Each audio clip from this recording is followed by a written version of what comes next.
She had been in this country for 11 years. She had a job she loved, a daughter in middle school, and a green card renewal sitting on her kitchen table that she kept telling herself she would deal with next week. Then next week became next month. And then the letter came. Not the renewal, but a notice saying her case had been flagged for additional review. Just like that, 11 years of building a life felt like it was standing on a trapdoor. My name is Sarah, and for over 20 years, I have worked inside and around the U.S. immigration system, advising families, sitting with people at their most frightened, watching what happens when people know what to do and watching what happens when they do not. I am here right now because what is happening this month is real, it is serious, and I need you to understand it before it finds you unprepared. I know some of you are watching this at midnight, trying not to wake anyone up while you look for answers. I know some of you are reading the same text thread in your family group chat over and over, hoping something new will appear. That fear, that tightening in your chest, is not weakness. It is the natural response to a system that gives you very little warning and very little room for error. What I want to do right now is replace that fear with something more useful: information, a plan, and the truth about what you are actually facing. Because awareness is the tool here, not panic. Panic freezes you. Awareness moves you forward, and forward is the only direction that helps. Let me tell you what is actually happening, not the rumor version, not the social media version, but what is taking place inside the agencies and the databases right now.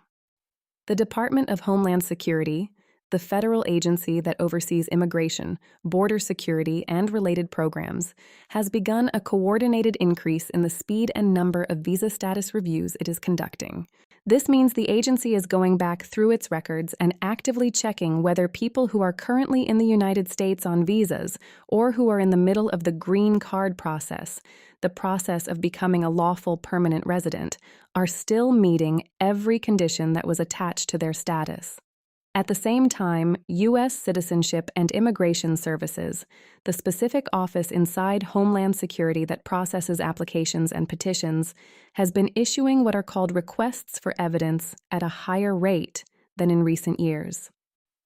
A request for evidence is a letter that says, "We are reviewing your application, and before we make a decision, we need you to send us additional documents or information." These letters have tight deadlines, and the consequences of not responding correctly are severe. Here is the part that most people do not understand about how the system actually works. When immigration officials review a file, they are not just looking at what you submitted.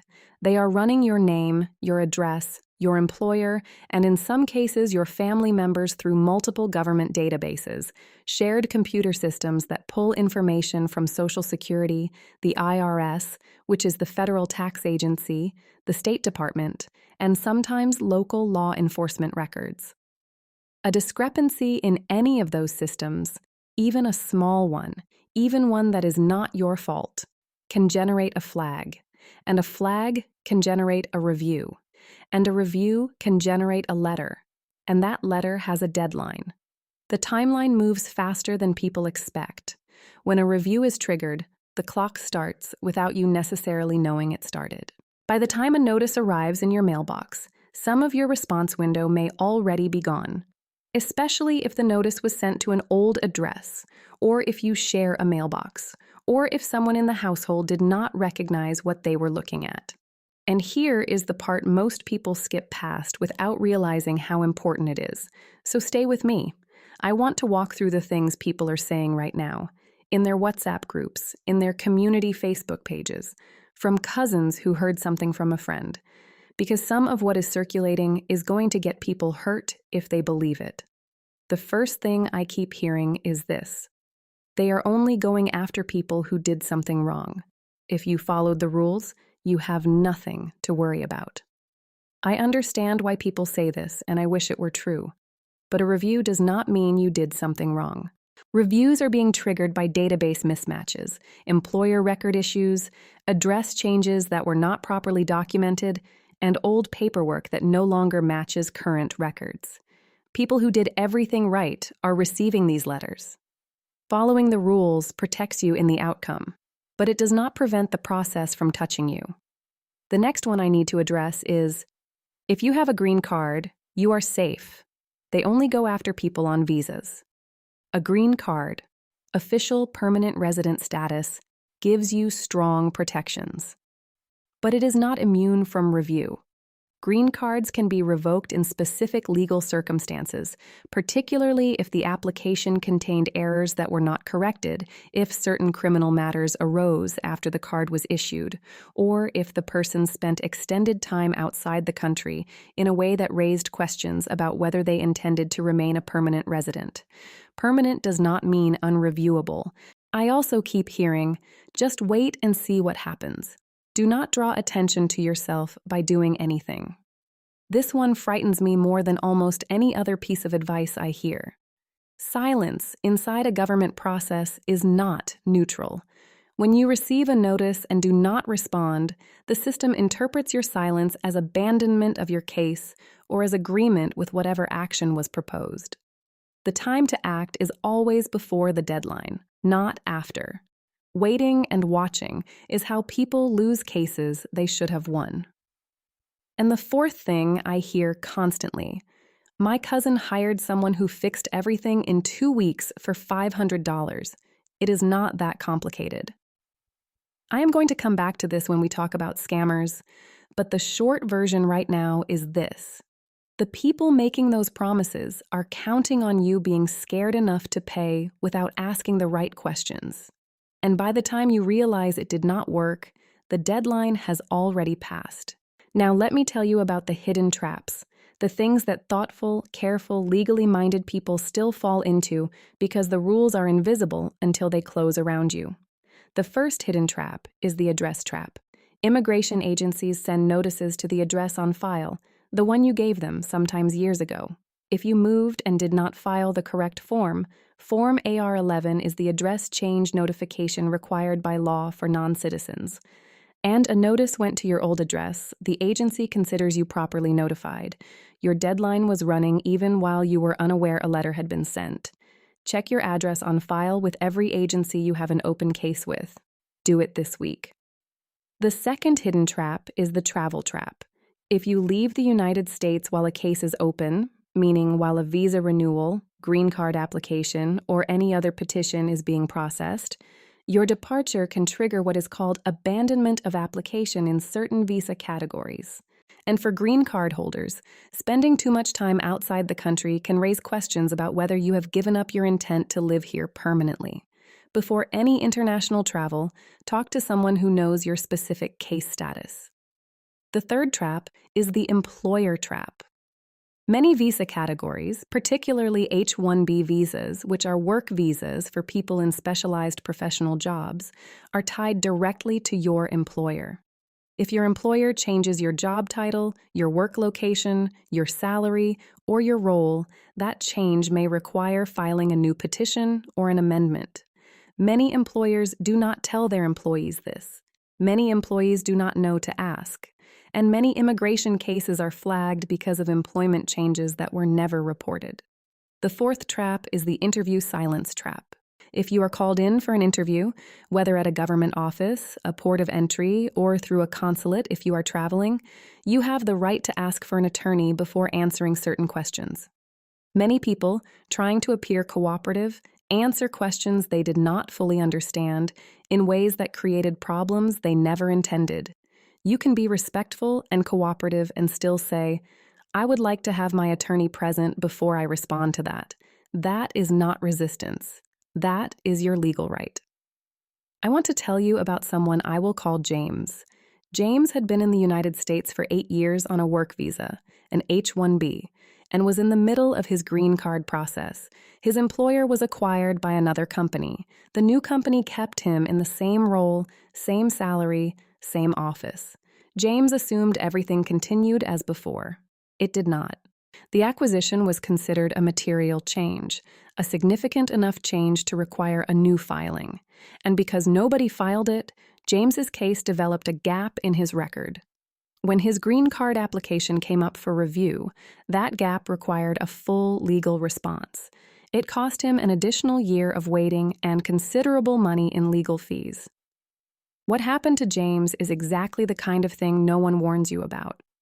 I share his story to show you what this looks like from the inside, not to identify him or any specific individual. Stay with me right now, because the next part is what you actually do, and I have seen it make the difference for family after family who felt like they had already run out of options. Let me now speak directly to the people watching this, because your situation is specific and you deserve specific information. If you are currently on an H-1B, a professional work visa, and your employer has recently been acquired, merged, restructured, or has changed your role in any way, you need to get a status review from a qualified immigration attorney immediately.